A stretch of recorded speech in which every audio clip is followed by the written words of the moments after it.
Bienvenue dans Exercice Math Malin. Je m'appelle Eric et je suis le créateur du blog exercicemathmalin.com. Au menu du jour, la proportionnalité. Pourquoi? Eh bien parce que si vous voulez par exemple changer des euros en dollars, eh bien il va falloir les multiplier par ce qu'on appelle le taux de change. Eh bien ce taux de change n'est autre que un coefficient de proportionnalité. En premier, nous verrons reconnaître une situation de proportionnalité. En deuxième, résoudre un problème de proportionnalité. Et en troisième, l'application graphique. Premièrement, reconnaître une situation de proportionnalité. Alors, qu'est-ce que c'est une situation de proportionnalité? Eh bien, c'est lorsque vous passez de nombres qui représentent quelque chose, par exemple des euros, à d'autres nombres qui représentent autre chose, par exemple des dollars, et que l'on passe de l'un à l'autre par un même nombre, qui s'appelle le coefficient de proportionnalité. Prenons l'exemple de ce tableau avec des avocats et leur prix. Pour s'assurer que ce tableau est bien une situation de proportionnalité, il faudra s'assurer que tous les nombres de la première ligne, multipliés par un même nombre, donnent les nombres de la deuxième ligne. Si ce n'est pas le cas, ce n'est pas une situation de proportionnalité. Alors vérifions. Pour passer de 1 à 1,5, je multiplie bien par 1,5.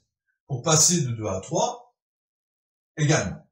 Pour passer de 3 à 4,5, encore.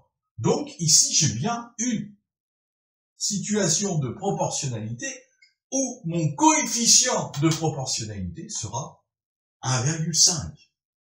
Prenons l'exemple de ce deuxième tableau où mes avocats sont en promotion. Quelle chance! Alors là, vous voyez bien, pour passer de la première ligne à la deuxième, 1, on va le multiplier par 1,5. Mais si je multiplie 2 par 1,5, ça ne me fait pas 2. Eh non, 2 multiplié par 1,5, ça fait 3. Et si je multiplie 3 par 1,5, eh bien ça ne fait pas 2,5, ça fait 4,5, comme on l'a vu précédemment.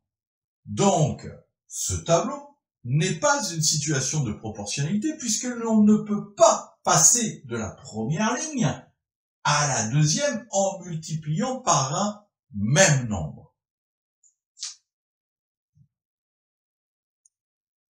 Deuxièmement, résoudre un problème de proportionnalité. Maintenant que l'on sait reconnaître une situation de proportionnalité. Eh bien, comment faire? Voyons un exemple avec ce tableau de pommes de terre. Il y a 3 étapes.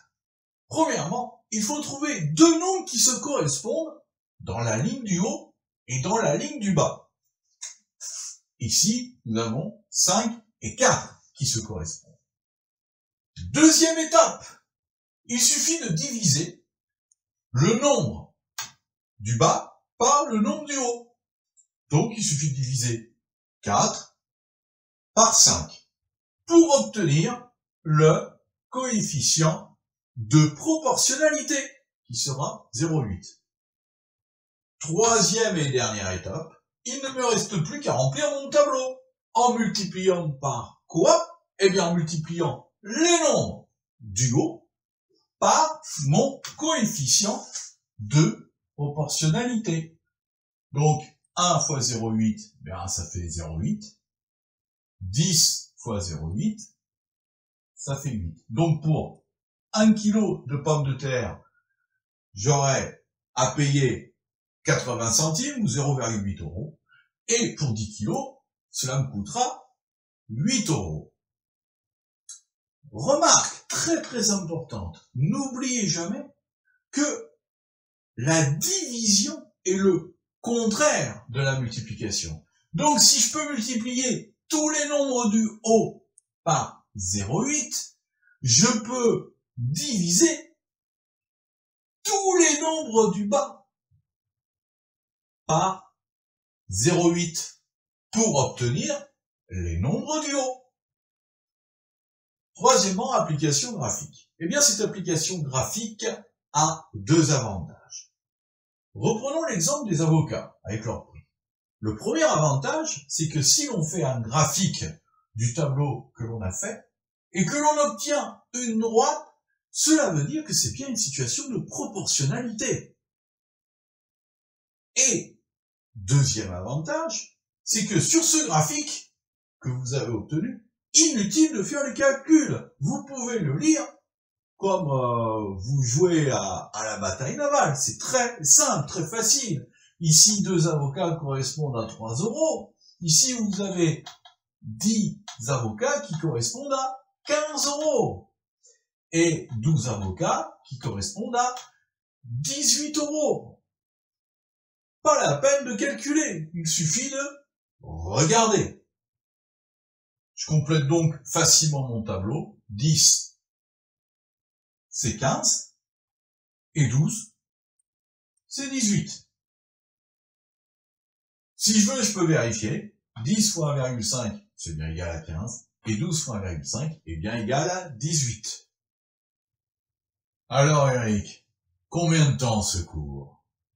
Moins de 7 minutes par personne. Pour la proportionnalité, c'est court. Alors tu vois Eric, réussir en maths, oui, c'est possible.